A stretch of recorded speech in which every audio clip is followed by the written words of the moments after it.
Selamat datang di Eljon Podcast, Bangka Menyapa Dunia. Dari jantung Pulau Bangka, kami hadirkan suara-suara inspiratif, kisah lokal yang mendunia, dan obrolan hangat yang menggugah semangat. Ingin jadi bagian dari perjalanan ini? Hubungi 0813-2856-3888 dan mari menyapa dunia bersama Eljon Podcast. Baik, Assalamualaikum warahmatullahi wabarakatuh. Aduh, senang sekali pagi menjelang siang hari ini ketemu lagi kita di mana lagi kalau bukan di Eljon Podcast bersama saya Kid Casanova dalam program Bangka Menyapa Dunia. Nah, ngomongin Bangka Belitung tuh tidak bakal habisnya, apalagi ada budaya, ada tradisi, ada kuliner dan lain sebagainya. Nah, hari ini saya tidak sendiri. Pagi hari ini juga saya kedatangan tamu spesial untuk Anda semuanya. Siapa lagi kalau bukan Datuk Dr. Ahmad Elfian, DPMP CECH. Selamat pagi Bapak. Selamat pagi. Aduh, nah luar biasa. Saya lihat dari data diri Bapak itu luar biasa sekali ya. Banyak sekali piagam atau penghargaan, ada kalau nggak salah ada 67 penghargaan piagam. Juga Bapak seorang penulis juga di sini. Banyak sekali nih tulis Bapak ya, ada 41. Dan juga artikelnya ini ada ratusan artikel dari tahun 2016 sampai dengan sekarang. Ya. Ini kita boleh berbicara, boleh flashback Pak. Kenapa nih Pak bisa sampai terjun langsung ke budaya nih, kebudayaan pastinya di Bangka Belitung ini?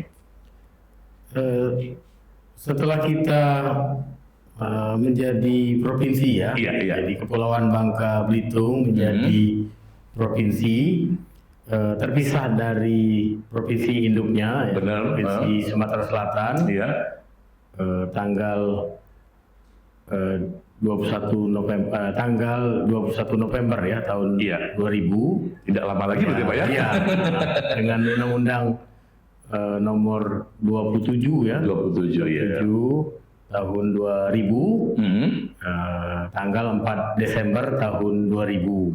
Iya. Nah, sebagai provinsi baru banyak hal yang harus kita ungkapkan ya ke publik ya. Kita benahi juga Pak ya. Kita benahi, kita ungkapkan ke publik terkait dengan identitas provinsi baru itu. Benar sekali ya.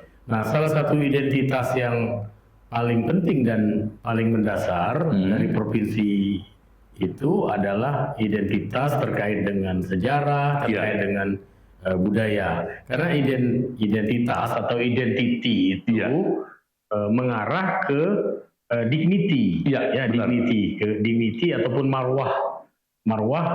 Apa sih provinsi yang baru dibentuk ini? Nah, itulah yang menjadi konsentrasi ataupun perhatian saya.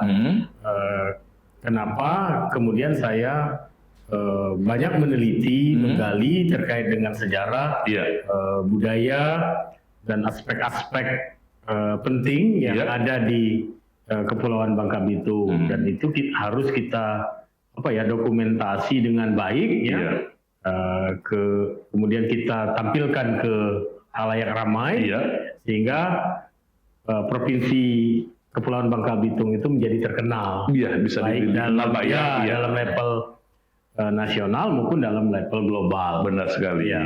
Nah, mungkin itu Bapak bilang pada saat kita terbentuk provinsi baru. Apakah sebelumnya Bapak sudah menjadi seorang budayawan ataupun sudah mengenal sosok dari Bangka Belitung ini sendiri, Pak?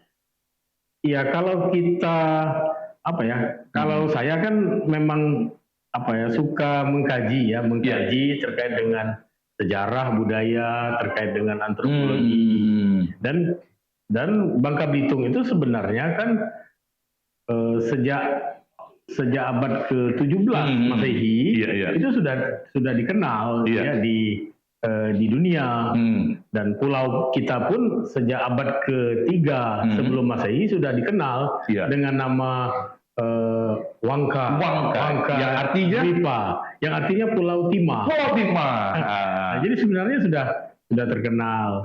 Dan hasil dari Bangka Belitung terkait dengan sahang dan pahang ya. Sahang itu lada, pahang itu timah. Itu sudah mendunia kan, dan menjadi komoditas penting ya di Eropa pada masa-masa awal abad 17, 18, 19 sampai sekarang. Dan kita ketahui bahwa Bangka Belitung itu kemudian kan menjadi wilayah rebutan wilayah rebutan kerajaan-kerajaan besar di Nusantara, termasuklah wilayah rebutan orang-orang asing, bangsa asing kulit putih.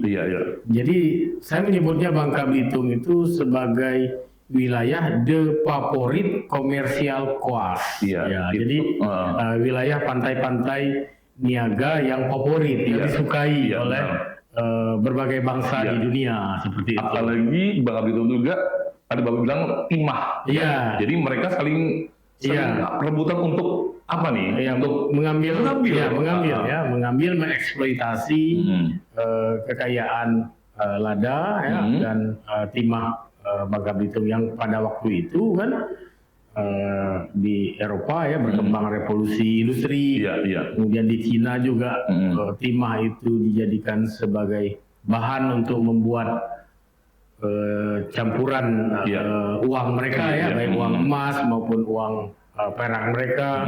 Nah, jadi Bangka Belitung itu sebenarnya sudah menjadi satu kepulauan yang bersejarah. Cuma dilupakan orang. Nah, ketika kita menjadi provinsi, ya itu harus kita tampilkan lagi. Benar. Jadi Kepulauan Bangka Belitung itu menjadi kepulauan bersejarah yang penting. Tadi saya sempat juga baca di data diri Bapak ada penghargaan sangat menarik sekali, Pak. Penghargaan Anugerah Kebudayaan dan Maestro Seni Tradisi, ya, yang kita agak sedikit ke budaya dari Bangka Belitung sendiri, Pak, ya, setelah kita mengestima itu tahun 2018 dari Menteri Pendidikan dan Kebudayaan RI Republik Indonesia atas dedikasi dan pengabdiannya sebagai penggiat adat dan istiadat budaya Bangka dalam kategori Pelestari 26 September 2018. Nah, sejauh ini apa yang sudah penanganan Bapak sendiri dari tahun kemarin sampai dengan sekarang ini yang sudah sempat menerima penghargaan Anugerah Kebudayaan dan Maestro Seni Tradisi 2018 dari Menteri itu, Pak? Nah, sampai saat ini ya untuk Bangka Belitung ada beberapa orang yang memperoleh Anugerah Kebudayaan Indonesia itu. Cuma yang masih hidup itu tinggal 2 orang. Tinggal 2 orang. Saya sendiri, satunya itu anak orang Sungalian itu, anak Ibu Ira. Anak Ibu Ira itu kategori anak-anak. Sementara yang lain itu sudah meninggal. Nah, saya memperoleh Anugerah Kebudayaan Indonesia itu bersamaan tahun 2018 itu bersamaan dengan EBIT GAD, Grand Friendly ya. Nah, dengan kategori-kategori yang berbeda. Nah, Anugerah Kebudayaan itu diberikan ke saya karena terkait dengan yang saya katakan tadi, saya banyak menggali terkait dengan adat istiadat, tradisi dan budaya, termasuk sejarah di Kepulauan Bangka Belitung.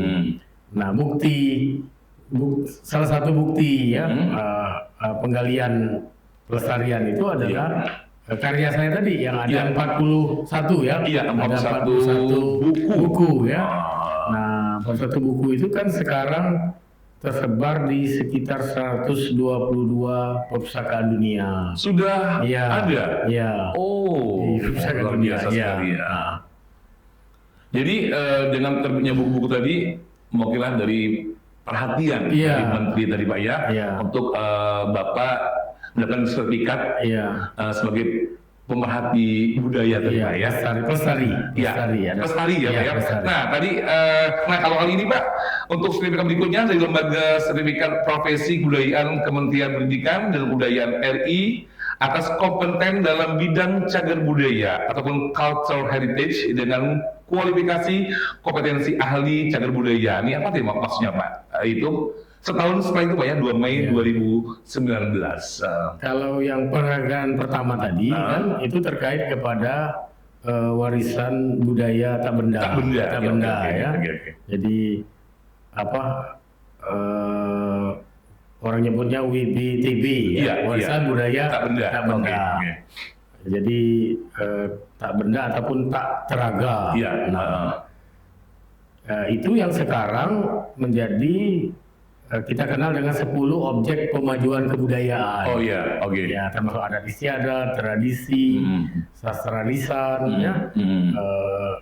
ada 10 ya. Ada 10 ya. Itu penghargaan tertinggi terkait pelestarian warisan budaya tak benda. Kalau yang cultural heritage ini terkait penghargaan kepada warisan kebendaan yang berbentuk Pak ya.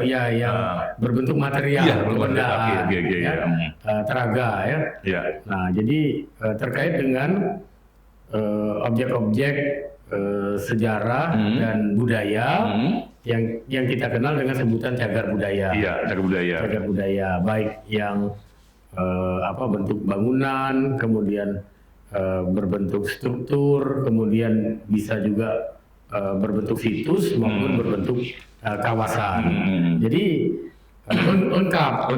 Yang satunya terkait dengan warisan budaya tak benda, yang satunya warisan budaya kebendaan atau material. Itulah yang sekarang sedang dijadikan sebagai program utama dari pemerintah Republik Indonesia untuk pelestarian yang termaktub di dalam Undang-Undang Pemajuan Kebudayaan. Jadi ada 10 objek pemajuan kebudayaan ditambah 1 tentang cagar budaya. Cagar budaya ya. Nah itu kalau kita ngomong cagar budaya itu sampai juga sampai sekarang Bang Ali itu masih ada beberapa yang cagar budaya yang harus kita lestarikan, yang harus kita jaga. Banyak sekali Pak. Banyak sekali. Jadi kita memiliki heritage ya. Yang sudah ditetapkan sebagai cagar budaya peringkat nasional itu misalnya contohnya apa Pak? Kita punya Pesanggerahan Menumbing, kita punya Pesanggerahan Mentok yang merupakan tempat pengasingan presiden, sejarah sekali Pak ya, presiden pada masa revolusi fisik ya, tanggal 22 Desember 48 sampai 6 Juli 49. Nah itu sudah menjadi cagar budaya peringkat nasional. Nah kalau peringkat provinsi banyak sekali. Kemudian peringkat kabupaten kota juga banyak. Nah sebenarnya ada yang peringkat dunia sebenarnya di Bangka Belitung ini. Cuma kurang perhatian, kurang kepedulian kita. Nah, itu terkait kepada kawasan cagar budaya di Kota Kapur. Itu contohnya Pak. Itu bisa diangkat bukan hanya cagar budaya peringkat nasional, tetapi peringkat dunia. Yang Kerajaan Sriwijaya. Jadi Kota Kapur itu merupakan salah satu kota dagang ataupun salah satu mandala dari Sriwijaya. Dan dari prasasti Kota Kapur itulah kita bisa mengetahui bahwa nama kerajaan besar yang menguasai Nusantara dan mancanegara pada abad ke-7 Masehi itu adalah Kerajaan Sriwijaya. Sempat singgah ke Pulau Bangka. Jadi prasasti itulah yang mengungkap nama kerajaan itu adalah Kerajaan Sriwijaya. Kan sangat penting sekali. Itu cagar budaya. Nah kalau tadi kan sertifikat. Nah kali ini saya juga sempat lihat data diri Bapak, ada buku yang sangat baik ya. Dari Bapak bilang Bapak satu buku Pak ya yang sudah Bapak tulis. Nah saya sangat tertarik Pak dengan judulnya Yogyakarta, Bangka menegakkan kedaulatan negara tahun 1948 sampai dengan 1949. Boleh Pak diceritakan seperti apa nih Pak? Jadi setelah kita merdeka kan 17 Agustus 1945, Belanda kan tidak menerima, tidak mengakui kemerdekaan Republik Indonesia itu. Nah, jadi melalui sekutu kan, Belanda kemudian melakukan tindakan agresi ya. Agresi Belanda pertama ya. Tanggal 10 Juli tahun 1947. Iya, benar. Kemudian melakukan agresi Belanda kedua. Yang kedua tanggal 19 Desember 48. Jadi agresi militer Belanda itu adalah agresi atau serangan militer ya pemerintah Belanda kepada pemerintah Republik Indonesia yang sudah merdeka.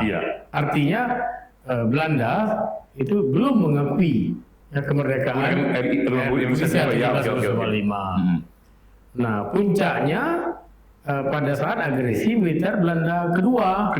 Ya, ketika ibu kota Yogyakarta ya sejak 4 Januari 46 ibu kota kita kan pindah ke Yogyakarta ya.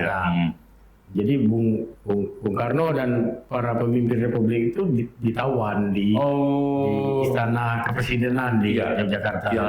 Yang posisinya dekat 0 km. Nah, tertawan di situ sekitar 100 orang lah tertawan di situ.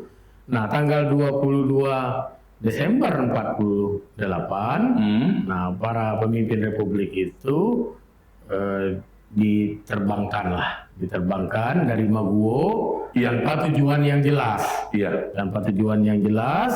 Nah, pilot itu mengetahui mereka harus diasingkan kemana itu dengan membuka surat rahasia di atas pesawat. Nah, ternyata rombongan itu harus dipisah. Jadi Bung Karno, Haji Agus Salim dan Sultan Syahrir itu harus diterbangkan ke Medan, kemudian ke Brastagi. Sementara Wakil Presiden ya Muhammad Hatta, kemudian Sekretaris Negara ya Abdul Ghaffar Pringgo Digdo, Ketua Badan Pekerja Kenip, Mr. Asy'ad dan RS Surya Dharma. Nah, 4 orang itu diterbangkan ke Bangka untuk diasingkan ke Mentok. Nah, mereka karena mengetahui surat seperti itu, nah pilot pesawat B-25 Michel milik Belanda itu mendaratlah di Cililitan. Sekarang yang menjadi Bandara Halim. Dulu namanya Bandara Cililitan ya. Mengisi bahan bakar di situ karena harus terbangnya jauh lagi kan.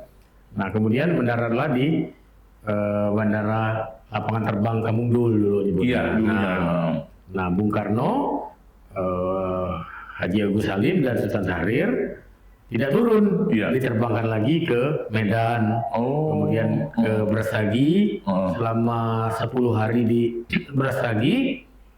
Karena ada upaya dari pemuda-pemuda Karo untuk membebaskan mereka, tidak aman, dipindahkan lagi ke Parapat ya, Danau Toba.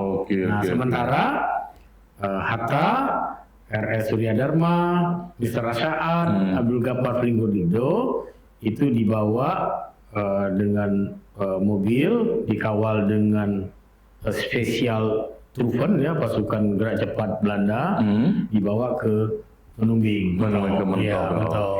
Nah, Bung Karno itu baru datang ke Bangka itu tanggal 5 Februari tahun 1949. Jadi setelah wakil dan yang lainnya tuh mereka tiba duluan Pak ya? Presidennya baru belakangan.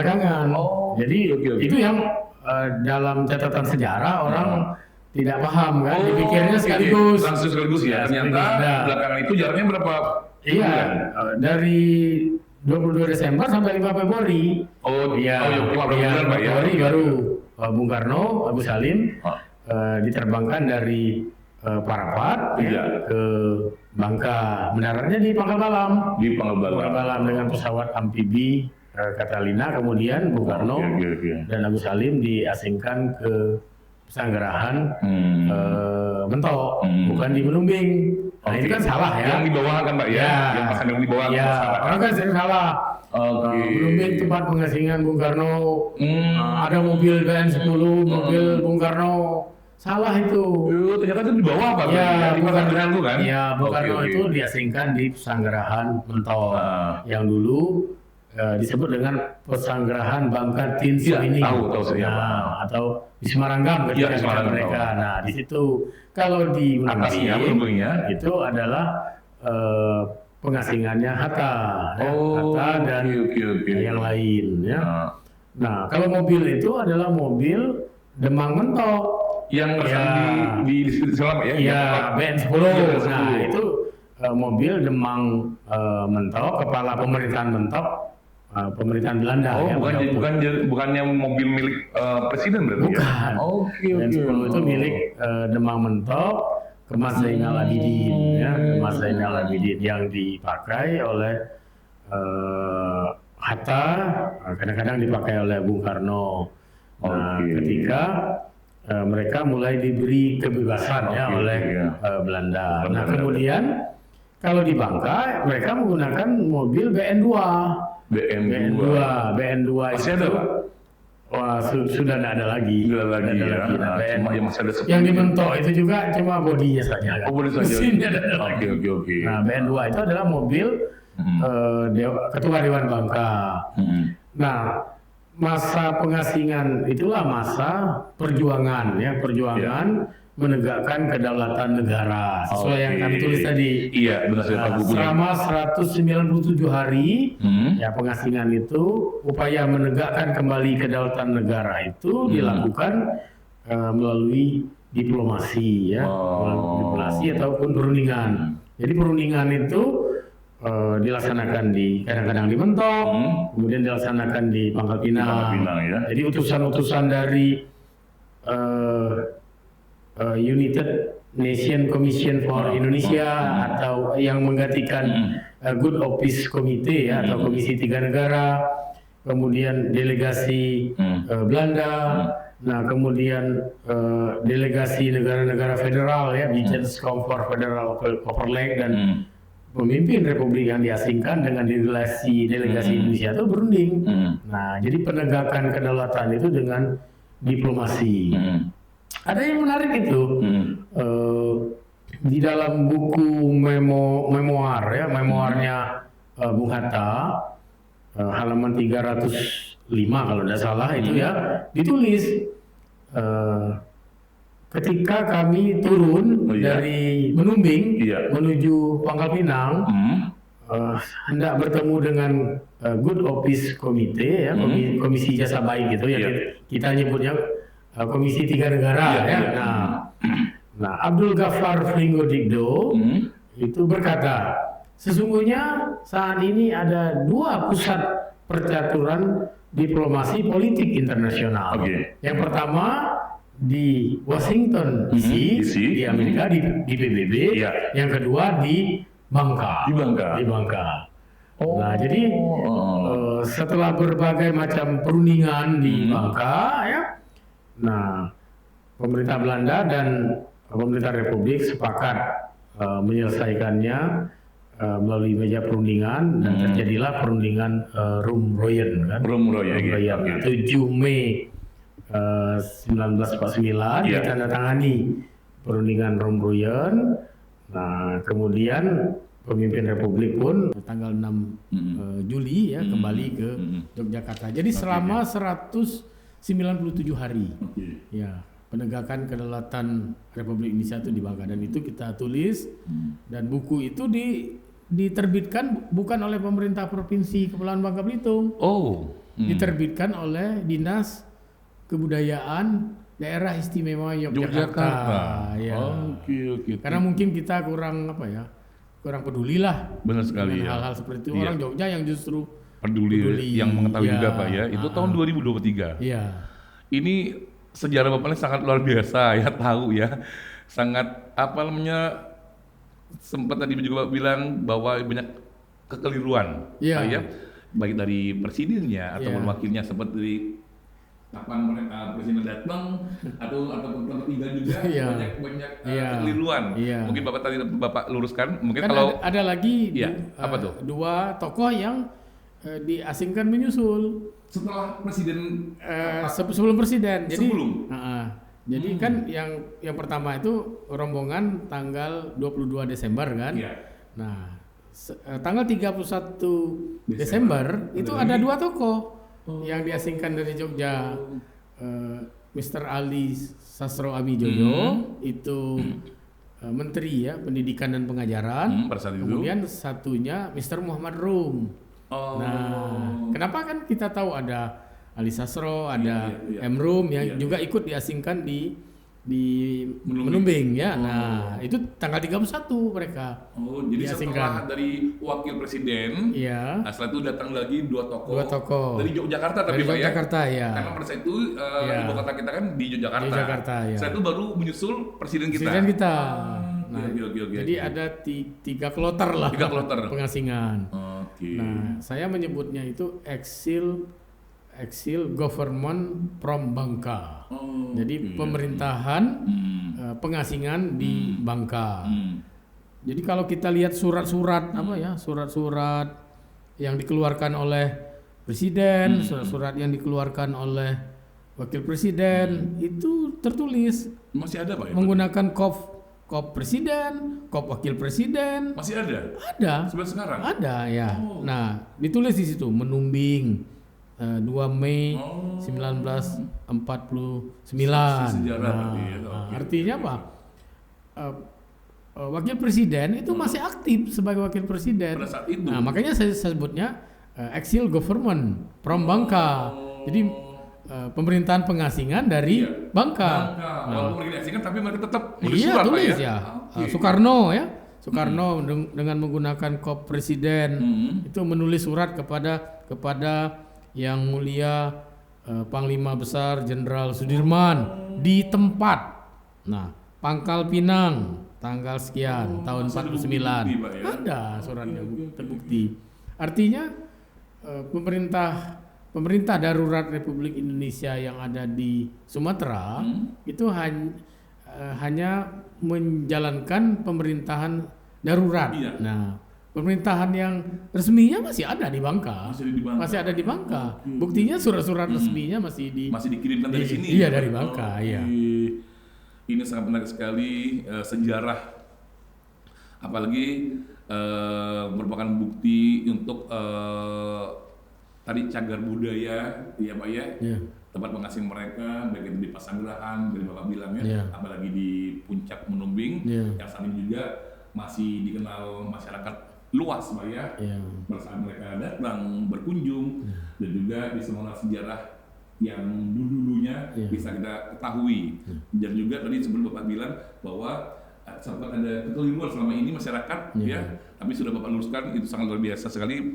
Mungkin suatu pembelajaran juga buat masyarakat. Iya. Selama ini yang nggak tahu bisa tahu dengan hadirnya podcast bersama dengan Bapak ini. Iya. Ya. Oke, sangat luar biasa sekali Pak ya. Kembali kita ke tradisi lisan, juga ada nilai lokal, juga ada seni-seni lainnya, festival. Nah tadi sejarah sudah cukup panjang lebar Bapak menjabarkan. Mudah-mudahan juga yang mendengar, yang melihat, menyaksikan podcast kita ini ingin tahu seperti apa sejarah kemarin, jangan sampai sejarah ini apa ya? Bias. Iya, bias. Tapi ini bukti nyata, ya Pak ya, bukti nyata.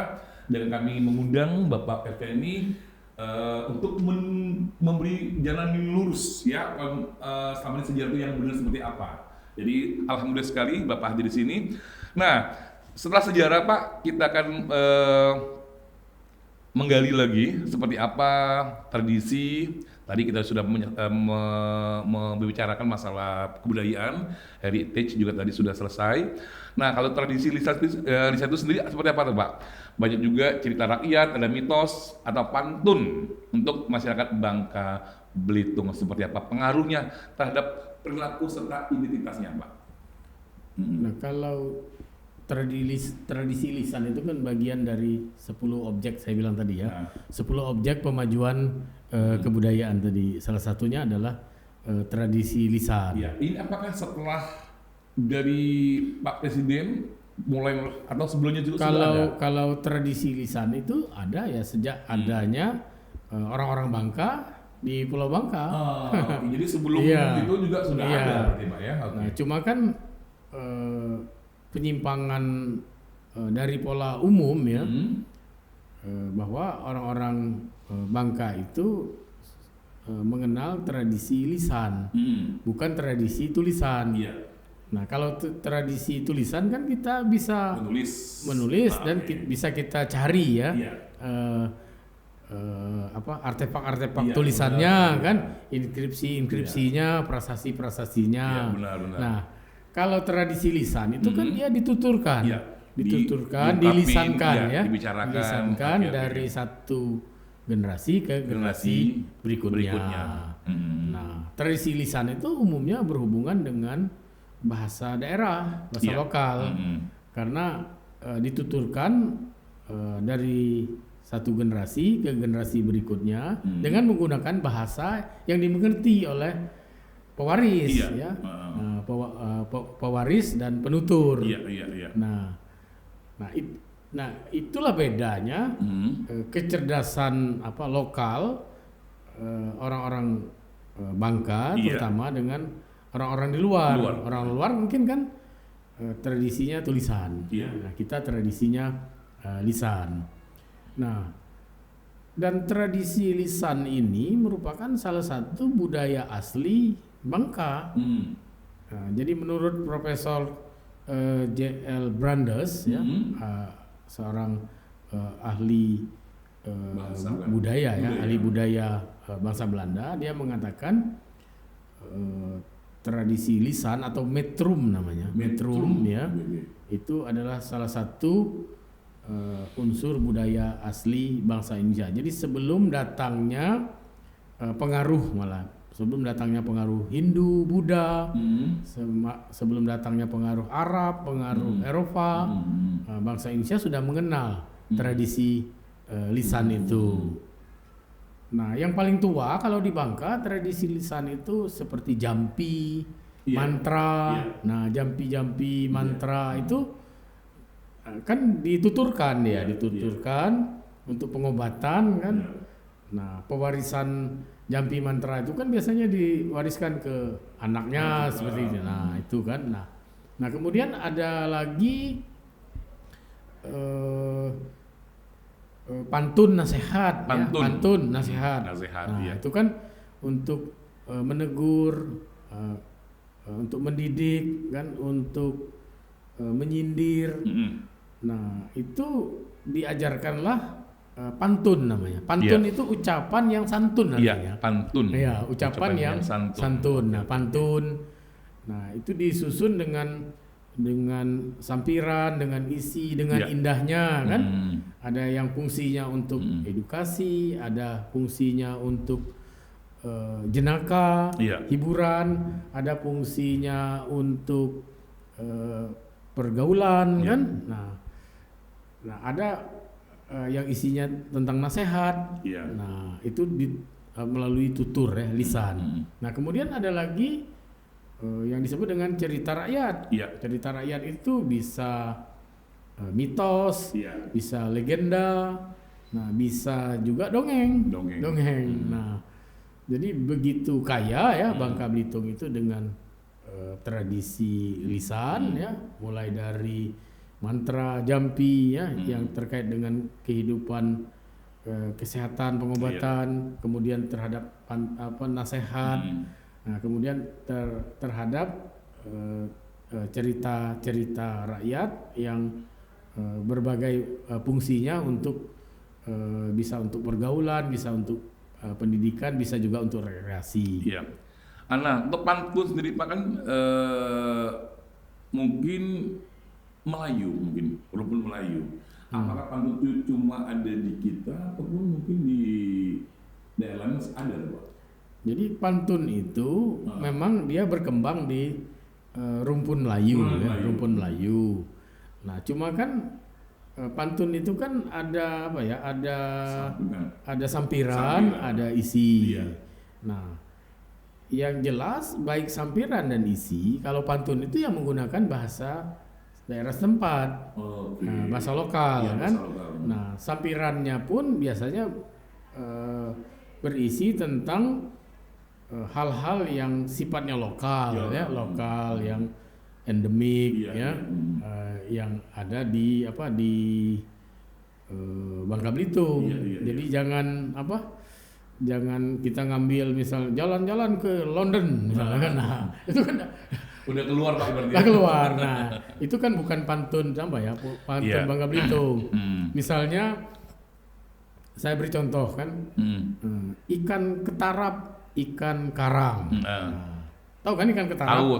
Ikan ketarap itu kan memang ikan karang kan. Iya, benar. Makan jane berduri-duri. Nah, jane itu kan bahasa Bangka. Iya. Jane itu sebutan orang Bangka terhadap hewan bulu babi. Tidak disebutkan makan bulu babi berduri-duri. Disebut ya istilah lokalnya kan. Istilah lokalnya kan. Nah, jangan berharap punya orang kalau bukan punya sendiri. Nah, itu kan pantun. Jadi sampiran isinya itu sangat mengena. Kenapa dia ambil ikan ketarap, ikan karang? Karena ikan ketarap itu dalam kehidupan bahari, kehidupan laut orang Bangka, dia menjadi penanda. Penanda pertama, ikan ketarap itu dia hanya memakan pancing. Ketika kita mancing, itu pada siang hari. Kalau kita mancing pada malam hari, dimakan oleh ikan ketarap, itu penanda alam. Beda lagi. Penanda alam bahwa kita harus segera meninggalkan, menyingkir, menepi, karena sebentar lagi cuaca akan berubah. Ada badai, angin kencang, hujan, penanda Pak ya berarti. Iya, itu penanda. Nah, kenapa justru ikan ketarap yang ditampilkan, bukan ikan ciu kan? Iya, benar. Nah, kemudian yang kedua, ikan ketarap, ikan karang itu, ikan ketarap itu sangat membantu nelayan. Nah, karena dia mengkonsumsi karang-karang yang mati. Karang-karang yang mati dimakannya, kemudian tumbuhlah karang-karang baru. Nah, kalau sekarang kan karang-karang hidup kita yang di laut itu kan banyak mati. Karena kapal isap. Iya, banyak kayak tambang. Lah, tidak sanggup lagi ikan ketarap benar. makan karang matinya. Kan sudah banyak Pak ya. Akibat dari ulah. Nah, jadi sangat bijaksana ya orang tua dulu membuat pantun ya, sehingga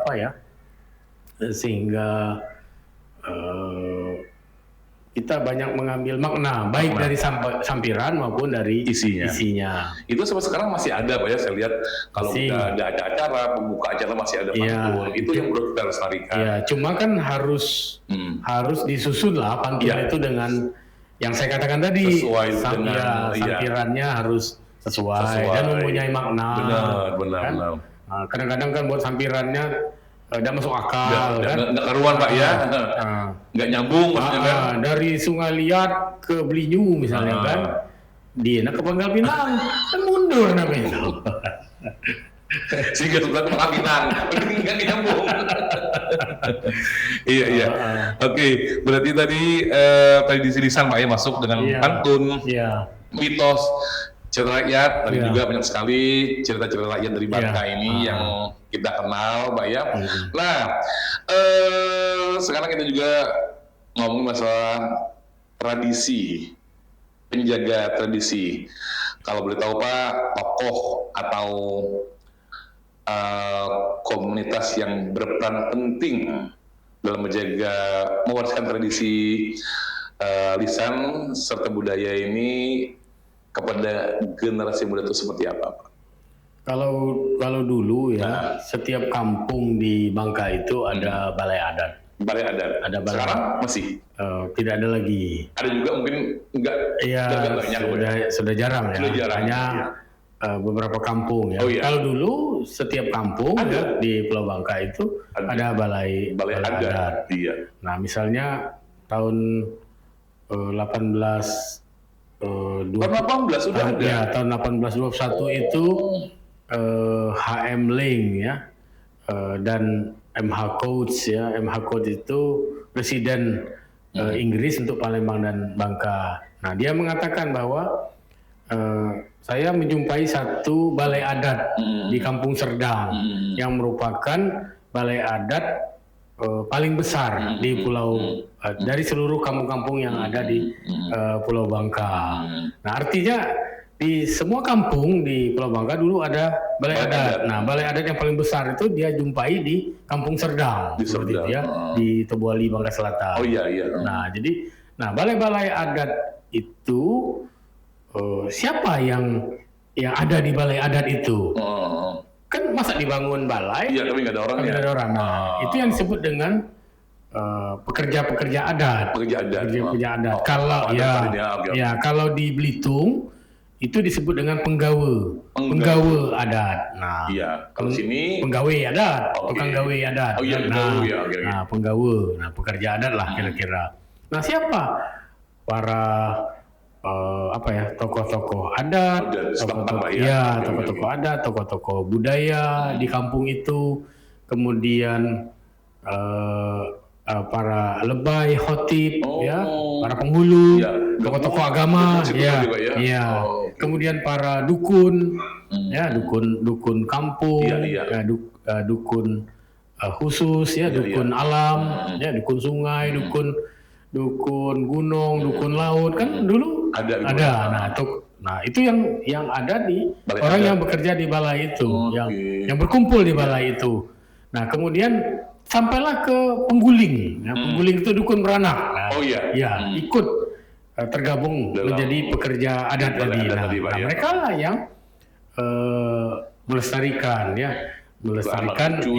adat istiadat dan tradisi itu. Misalnya saya beri contoh. Nah, di Bangka Belitung itu kalau di Belitung disebut dengan betare. Apa itu? Betare. Iya, kalau di Bangka disebut ngadu ataupun ngelapor. Nah, jadi kalau ada orang luar mau ke satu kampung menemui siapalah warga kampung, harus menemui dulu. Dia tidak boleh langsung ke rumah. Oh, jadi harus menemui. Dia harus ke balai dulu. Ke balai adat. Siapapun yang bertugas pada waktu itu di balai adat, nah dia sampaikan. Saya mau ke rumah si A, si B, kan tujuannya ini. Nah, setelah disetujui oleh pegawai adat tadi, baru boleh ke rumah. Itu disebut dengan betare. Ngadu, ngelapor dulu ya. Kalau kita kan enggak sekarang. Sekarang kan kita lah pakai CCTV kan. Lihat sampai di datang ya. Sudah sangat jadi nggak perlu lagi udah pakai WA, udah pakai apa. Iya, kalau dulu kan artinya begitu menghormati tamu yang datang itu kemudian menjaga juga warga kampung dari hal-hal pengaruh buruk dari luar seperti itu.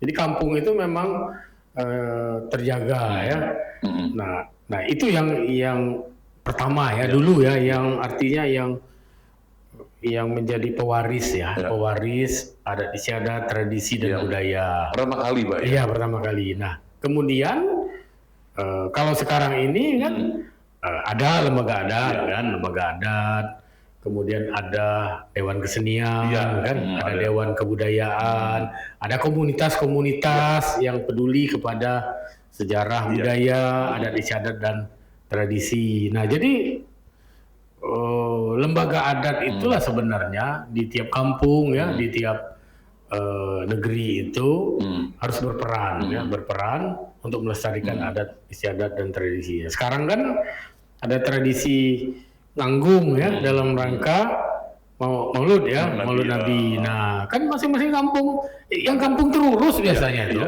Yang kampung tidak terurus adat istiadatnya tidak dilenggarakan. Benar. Nah, saya sengaja peduli menyampaikan ini kan Karena apa? Yang namanya Maulud itu salah satu hari raya Iya. di Bangka di Iya. samping 7 hari raya lainnya. Yang lain. Banyak hari raya di kita Benar, nih. Nah, beda dengan yang kalau lain. dulu kan yang namanya Nganggung Maulud itu semua masjid, semua kampung. Rame banget. Nah, sekarang kan banyak kampung yang Iya. tidak terurus adat istiadat Berarti budayanya. mereka yang peduli, Iya. yang mengerti sejarah juga mungkin. Iya, yang masih mempertahankan adat tradisinya ya. Kemuji, Kenanga, Balon Ijo, Tua Tunu. Di Pangkal Pinang adalah di Kampung Meliset Iya, misalnya ada kan. juga, Pak, ya. Nah, Kampung Seberang. Iya. Nah, kampung-kampung lain ini kemana? Nggak ada. Nah, Berarti jangan sampai hilang Pak ya. jangan. Ya ini Tapi bagus. Saya lihat kan apa ya? Sekarang ini sudah mulai apa ya? Sudah mulai membesar. Membesar. Iya. Jadi kalau dulu cuma satu cuma wilayah, beberapa kampung ya, kan? sekarang udah banyak wilayah. Banyak Pak, ya. wilayah Iya, sekali ya. Ya, sekarang Iya. bertambah wilayah. Artinya ada kepedulian Iya. ya untuk mempertahankan adat istiadat dan tradisi itu. Mereka juga menjaga jangan sampai budaya luar juga masuk. Iya. Pak, ya. Nah Pak, boleh tahu Pak, pertama kali mungkin yang orang yang ke Pulau Bangka itu suku apa Pak? Boleh tahu Pak? Kalau orang Bangka, Apakah beragama lain atau gimana Pak? jadi Apakah tidak beragama gitu? yang datang ke Bangka itu, Soalnya Pak, kita ketahui bahwa ada di daerah Belinyu itu ada namanya ada yang orang Long, Iya. orang Long. Atau itu seperti apa Pak? Nah, jadi Yang pertama kali ke Iya. Bangka. jadi pribumi Bangka lah saya Iya, nyebutnya, pribumi Bangka atau bumi putra Bangka lah kalau menurut Ghazali Syafi'i itu ya. Jadi pribumi Bangka itu adalah orang-orang yang pertama kali menempati Pulau Bangka. ya, wilayah yang sekarang disebut Nusantara, termasuk Bangka lah. Oh, Termasuk oke, Bangka. oke. Itu ada kemarin saya ngasih materi di UBB ya, kuliah internasional kan terkait migrasi di Semenanjung Malaka. Nah, migrasi pertama itu berasal dari Yunan. Dari Yunan ya, dari Asia Timur bagian selatan. Nah, mereka memigrasi ya tahun 2500 sampai dengan 1500 sebelum Masehi. Sebelum Masehi ya. Nah, migrasi ke selatannya ya. Selatannya termasuk Nusantara yang kita sebut dengan Nusantara. Iya. Termasuklah ke Bangka dan Belitung. Nah, itu yang disebut dengan Proto Milis ya atau Melayu Tua. Oke. Melayu Tua. Nah, mereka menjadi apa ya? Penduduk yang kita sebut dengan penduduk asli ya. Iya. Nusantara. Misalnya orang-orang Gayo, nah orang-orang Batak, nah orang-orang Toraja, nah orang-orang Papua, orang-orang Kubu, orang-orang Lubu. Nah, itu adalah generasi pertama yang menyebar migrasi ke Nusantara. Nah, terutama ke pulau-pulau itu Pak. iya, pulau-pulau. Oke. Nah, kemudian ada gelombang kedua, itu 1500 sampai 500 sebelum Masehi. Iya. Itu yang disebut dengan Deuteromilis, ya.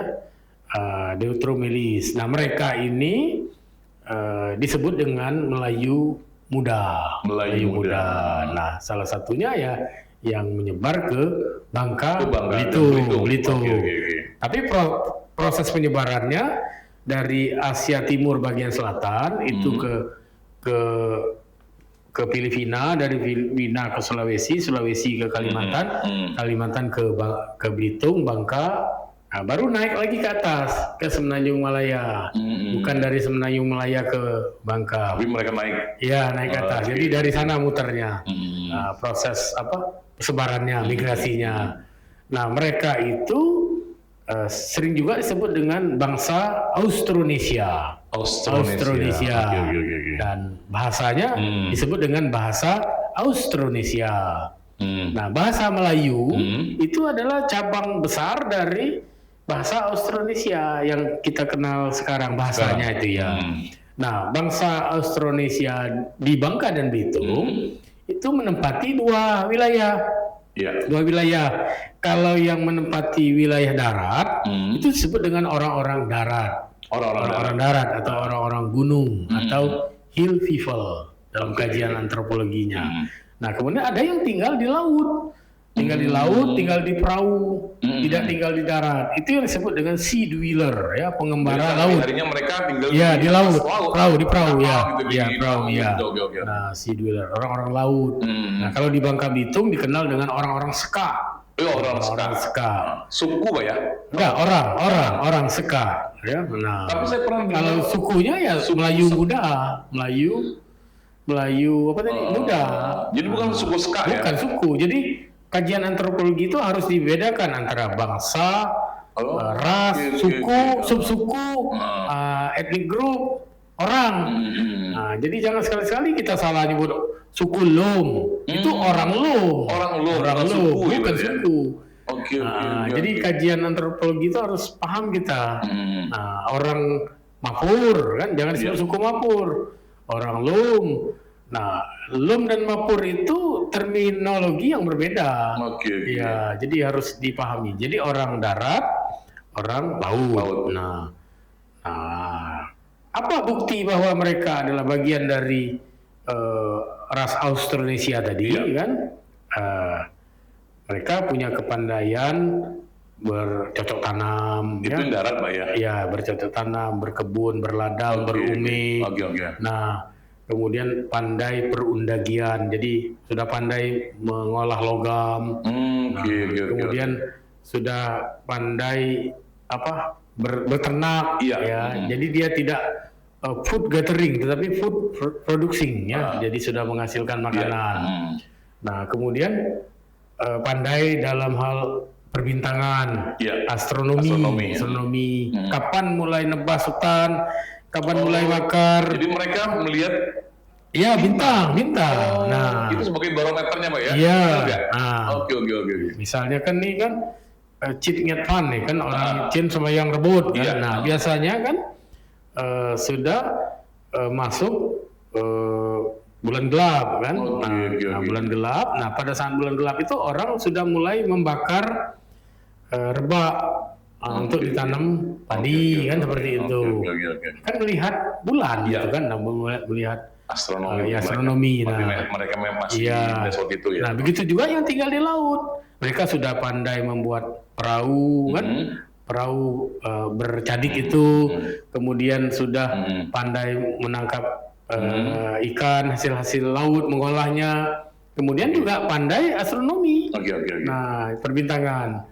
Nah, orang-orang darat dan orang-orang laut ini ketika penjajah datang, orang-orang Eropa datang, Inggris, Belanda datang, nah mereka melihat, oh ini masih menggunakan agama adat, ini sudah agama Islam.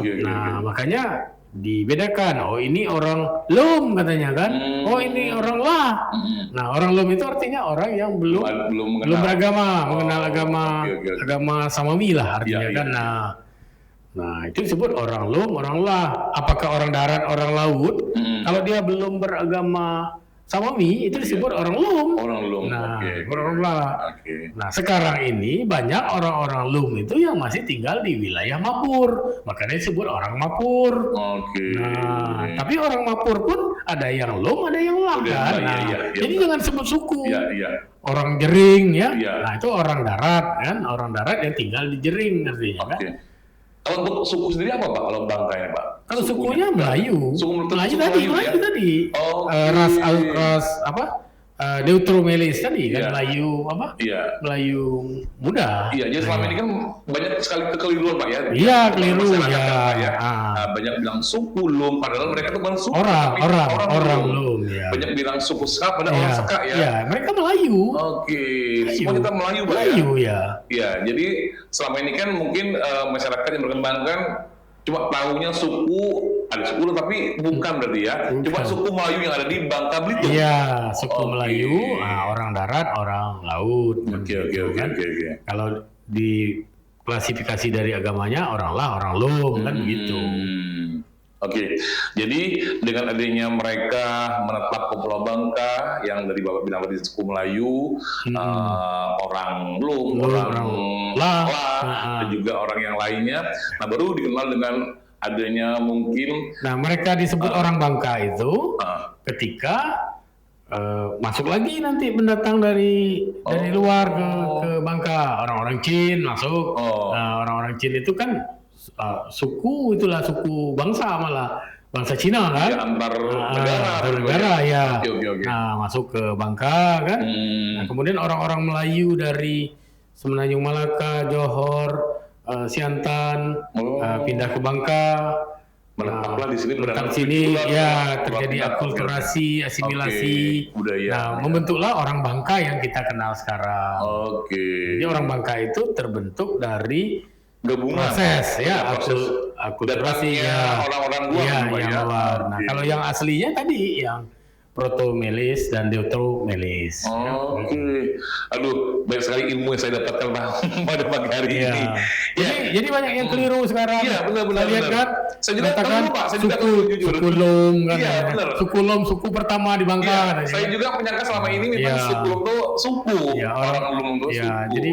Jadi menurut Tan Sri Ghazali Shafi'i kan, jadi orang Melayu itu adalah orang pertama ya, ras pertama yang datang dari Austronesia menyebar di Asia Tenggara ya. Kan ini juga kita tahu bahwa mereka juga kan ada yang menganggap Melayu itu is a Muslim. Jadi Melayu itu adalah hanya orang-orang yang beragama Islam, tetapi kan ada juga yang lain. Ya, tapi pendapat itu kan terlalu spesifik kan dalam konteks divide at antara penjajah.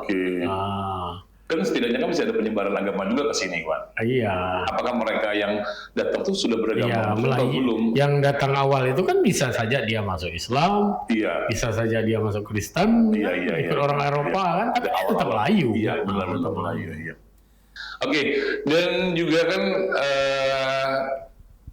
suatu banyak bangsa ya Pak, suatu daerah ya. Tadi kita sudah lihat tradisi, juga ada budaya, ada kuliner juga Pak, juga sejarah, dan juga pasti ada kesinsinnya juga ada busana tradisional. Nah itu berkembang dari mulai awal mereka masuk ke Pulau Bangka Jangga Belitung, dikenal dengan kulinernya, sejarahnya, busana tradisionalnya, itu sampai dengan sekarang masih ada. Itu dari apa Pak boleh tahu? Apakah ada juga perkembangan dari daerah luar masuk ke sini dengan pakai adat kan juga ada hampir menyerupai dengan daerah lain, itu seperti apa Pak boleh tahu? Kalau terkait dengan makanan kan, makanan ini kan apa ya, basis need ya, kebutuhan dasar kan. Nah makanan itu kan awalnya, sejarah makanan itu kan diambil dari alam dan dari lingkungan kan. Kemudian diolah berdasarkan lokal geniusnya ya, kemampuan lokalnya.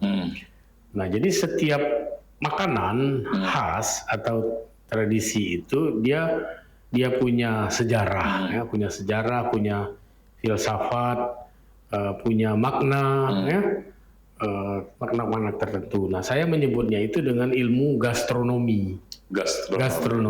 Jadi mempelajari makanan itu tidak hanya dari sisi taste, rasa kan, enak ini kan. Nah kalau kita hanya berbicara taste, rasa itu kita menyebutnya kuliner. Nah, tetapi kalau kita belajar sejarahnya, filosofisnya, makna dari makanan itu, kapan makanan itu dihidangkan, apa manfaat itu kan makanan itu. Nah itu kita berbicara gastronomi. Nah gastronomi di Bangka itu ya terbagi atas karena ada orang darat ya makanan orang darat ya. Ada orang laut makanan orang laut. Ada orang Melayu makanan orang Melayu. Ada orang Chin makanan orang Chin.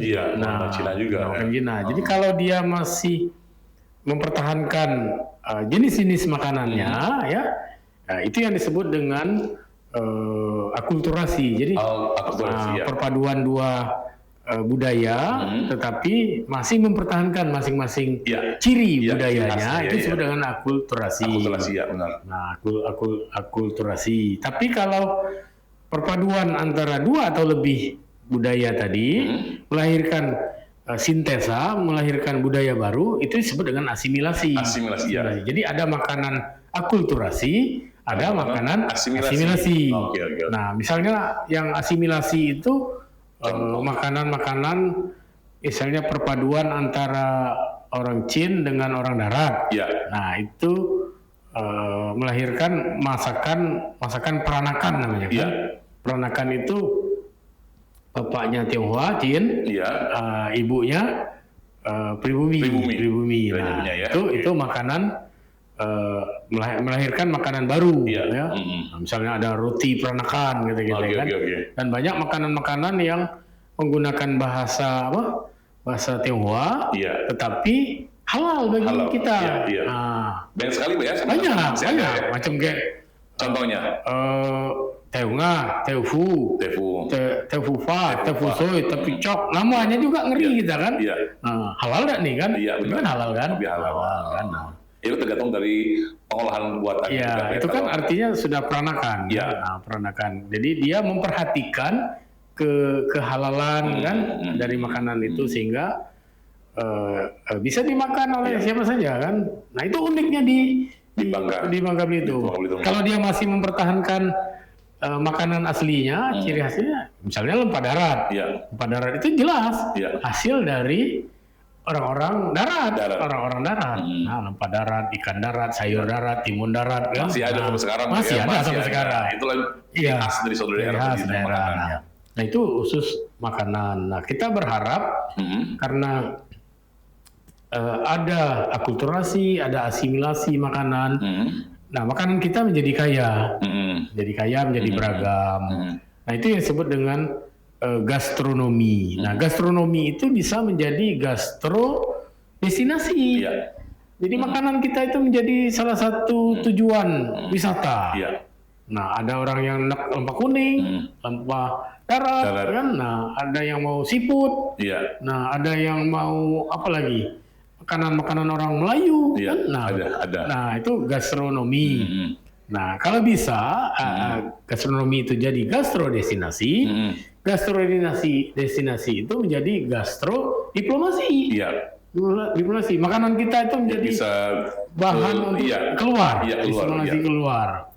Nah, jadi misalnya kita ke Papua kan, ada orang jual mie Bangka, mantap kan? Benar. Diplomasi makanan kita lah sampai ke Papua sana kan? Sampai ke Papua. Nah, atau kita ke Amerika, kita jumpai ada warung lempah darat, kan hebat itu. Benar sekali, luar biasa Pak ya. Nah, yang di kita ini kan makanan Jepang, Korea banyak. Banyak masuk sini Pak ya. Nah, hebat diplomasi mereka. Sampai ke Bangka juga. Nah, terkait apa lagi? Pakaian tadi ya? Untuk busana sendiri Pak. Sebelum kita ke busana daerah ataupun busana pengantin lah istilahnya untuk Bangka Belitung sendiri, mungkin ada juga daerah kalau nggak saya pernah saya jumpai Pak yang masih pakai dari kulit kayu. Ada Pak ya, kalau nggak salah di daerah Bangka Barat tuh masih ada mereka. Jadi gimana tuh Pak? Pakaian itu kan awalnya kan diambil dari bahan-bahan yang ada di alam. Misalnya termasuk rumah kan, kan dibuat dari bahan-bahan dari alam, termasuklah pakaian. Bisa dari kulit kayu. Nah, kulit kayu karena dia lebih tahan lebih tahan lama. Kemudian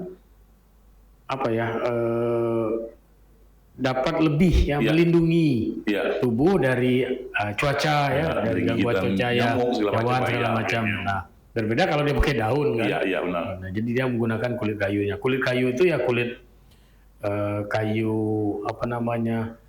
kelukop misalnya, kemudian kulit kayu ada nama kampung di Bangka Selatan itu. Masih menggunakan namanya menggunakan nama kayu. Nah, kulit kayu itu, nah itu yang mereka buat untuk baju, kemudian untuk celana. Ya. Nah, itu perkembangan awal ya, busana ya. Ya. Semakin Nah, kemudian zaman kan semakin kemudian kan di Bangka itu Sultan menerapkan apa yang disebut dengan timah tiban. Timah tiban. Nah, setiap orang Bangka yang sudah menikah harus menyerahkan tanda raja 50 kati timah setiap tahun. Nah, kemudian Sultan memberikan pakaian dasar pakaian kasar kepada orang Bangka dan selembar cukin namanya kan. Nah, ke orang Bangka. Nah, yang diberi Sultan itulah yang digunakan kemudian oleh orang-orang Bangka untuk membuat busana pakaian ya. Tidak seperti yang kita gambarkan sekarang kan. Pakaiannya sudah begitu bermacam-macam beragam dengan variasi busana yang sangat sederhana. Karena sulit mencari pakaian itu ya. Sehingga kan Sultan harus membagi sepotong kain kan untuk dibuat pakaian. Itu sekitar tahun 1750-an itu ya. Jadi Sultan memberikan pakaian kasar, cukin yang untuk dibuat untuk tekulu misalkan untuk penutup kepala, kemudian dijahit untuk baju. Busana gitu ya. Makanya kita melihat foto-foto lama itu kan sangat sederhana sekali. Kayak pahlawan. Namanya? Destar ya. Nah, jadi seperti itu. Nah, kemudian kan semakin berkembang nih busana, semakin berkembang. Orang-orang Cina membawa teknologi menenun, sehingga mulailah orang memiliki pandaian menenun, gedogan itu. Nah, sehingga kemudian salah satu tenunan yang paling terkenal dari Bangka itu cual itu, tenun cual itu, Langsung dari Muntok ya. Jadi bangsawan-bangsawan perempuan-perempuan bangsawan Mentok yang merupakan perpaduan antara orang-orang keluarganya Lim Taukian dengan Sultan, itu melahirkan keluarga Abang Yang itu kan. Nah, mereka itu punya kepandaian menenun benang sutra atau benang biasa dengan menggunakan emas, menenun kain yang luar biasa indah yang kita kenal sekarang dengan tenun cual. Itu beda Pak dengan songket Pak ya berarti ya? Nah, tenunan di Nusantara itu kan ada 3 ya. Pertama itu yang disebut dengan teknologi cungkit. Cungkit ya. Itu melahirkan kain songket. Songket itu dari kata cungkit. Songket ya. Yang kita kenal mungkin Palembang Sumatera lah. Sumatera Pak ya. Sumatera, kemudian sebagian Jawa Kalimantan itu mengenal songket. Nah, tapi Indonesia Tengah Timur itu menggunakan teknologi yang disebut dengan teknologi ikat. Tenun ikat. Itu melahirkan kain tenun ikat. Itu di era timur. Kayak Nusa Tenggara Barat. Timur, Flores segala macam kan kainnya tenun ikat itu. Nah, perpaduan antara dua teknologi cungkit dan ikat itu dia disebut dengan teknologi cual. Jadi di Bangka itu punya keunikan dia bisa menggabungkan dua teknologi tenun antara cungkit dan ikat, melahirkan tenun cual tersendiri. Dan itu menjadi kekayaan warisan budaya luar biasa dari Bangka Belitung. Dan juga kita bisa ketahui bahwa di cual juga untuk gambar juga pun beraneka ragam motifnya. Motifnya ada juga manusia sejarah, perkembangan zaman itu terlukis di situ semua. Jadi motifnya itu bisa flora, bisa fauna, bisa juga hewan-hewan mistis, bisa juga tentang ekspresi sosial kan, seperti itu. Jadi kaya sekali ya. Makanya tadi kalau kita ngomong masalah tradisi yang budaya, sejarah, makanan Bangka Belitung tuh nggak bakal habis Pak. Pasti ada terus Pak ya. Nggak, kita juga kalau mau 1 jam 2 jam tuh nggak bakal habis masih ada. Nah sekarang peranan pemerintah nih Pak buat generasi yang akan datang seperti apa Pak? Menyinggapi mungkin maraknya budaya-budaya yang dari luar masuk ke kita. Ini apa nih Pak peran pemerintah sendiri Pak? Kalau menurut saya ya peran pemerintah itu yang pertama. Pemerintah itu harus memiliki daya progresif ya. Daya progresif, daya yang mendorong kebudayaan itu untuk tumbuh, maju dan berkembang. Nah, misalnya pemerintah harus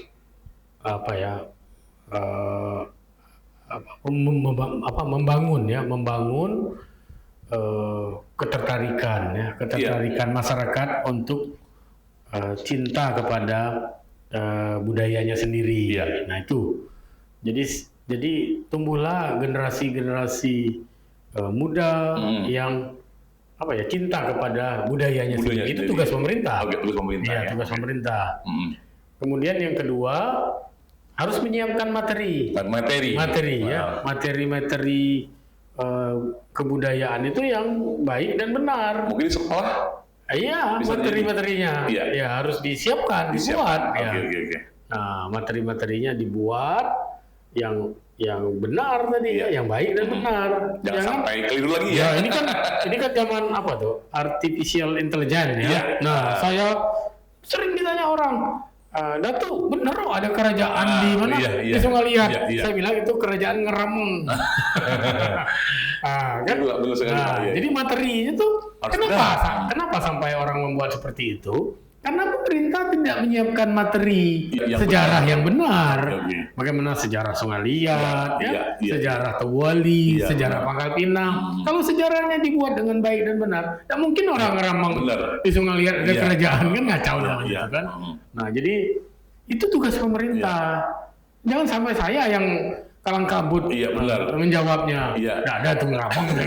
Kalau bisa kan bisa dimasukkan ke muatan lokal. Dibuat. Dari mulai SD sampai dengan mungkin bangku SMA Pak ya. Jadi mereka tahu kenal lebih dekat seperti apa pembangunan sejarah yang ada di Bangka Belitung sendiri Pak ya.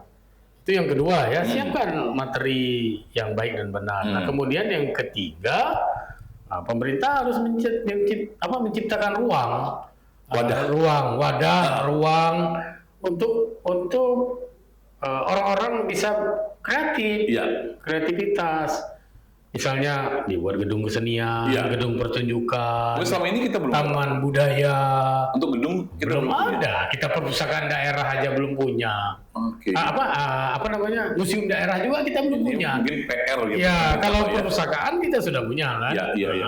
Sudah berapa kali pindah, akhirnya bangun juga. Tapi museum daerah kita belum punya. Yang ada tuh museum punya PT Timah. Yang bertanggung Timah sendiri ya. Apalagi mau bangun misalnya taman budaya, taman remaja, gelanggang pemuda, gelanggang remaja, itu kan ruang yang menjadi tanggung jawab pemerintah. Untuk menyiapkannya. Generasi yang akan datang. Kita kan nongkrong di dekat jembatan kayak maghrib. Kalau nggak ada wadah. Kami nongkrong di mana Pak? Taman remaja ada. Gelanggang pemuda ada. Nah, susah kan kita. Mau tampil berkesenian pun bingung nyari tempatnya. Akhirnya pakailah Taman Sari kan. Ketika hujan bubar. Ini semua PR untuk pemerintah ya. Terakhir pemerintah harus menyiapkan anggaran, dana untuk pengembangan pelestarian kebudayaan itu. Ya kalau semuanya kita mengharapkan dari masyarakat kan lamban tumbuh kembangnya kebudayaan. Itu yang pertama, harus punya daya progresif. Nah, harus punya daya preservatif. Jadi budaya itu kan punya fungsi pelestarian. Nah, bagaimana kita menggali, mengembangkannya, memanfaatkannya. Jadi preservatif itu bukan berarti stagnan ya. Pelestarian itu dia maju ke depan. Maju ke depan untuk pengembangan dan pemanfaatannya ke depan. Nah Pak, mungkin terakhir Pak, mungkin harapan ke depan harapan Bapak seperti apa Pak? yang ingin Bapak maunya ini sebagai seorang budayawan, Pak? Bangka Belitung itu kan kaya akan budaya, ya, kaya akan budaya. Nah, mari kita gali, kemudian kita kembangkan, kita manfaatkan kebudayaan itu untuk kepentingan masyarakat. Nah, karena budaya itu menjadi identitas, identitas atau identiti satu bangsa, satu negeri, satu kaum. Nah, dengan identitas yang baik, yang goods, goodnesses, yang words, yang berharga, nah akan muncul wibawa, dignity, bahwa orang Bangka Belitung itu seperti ini, marwahnya, tinggi marwahnya, hebat identitas negerinya. Nah, dan itu menjadi cita-cita nasional, cita-cita kita mendiri provinsi ini. Oke, baik, mungkin sudah banyak yang kita ceritakan. Udah saya bilang dari bakal habisnya, mungkin next time kita bisa ketemu lagi Bapak ya. Kita ketemu lagi mungkin dengan tema yang berbeda, tapi masih dalam mengulas tentang kebudayaan tradisi yang ada di Bangka Belitung ini ya. Siap. Baik, terima kasih Pak Datuk Elpian. Kapan kita ketemu lagi? Tentunya demikian sudah acara kita hadir pada pagi hari ini di podcast Podcast di program Bangka Menyapa Dunia. Untuk ini saya Kit Kasma pamit. Selamat siang dan wassalamualaikum warahmatullahi wabarakatuh. Terima kasih Bapak. Terima kasih.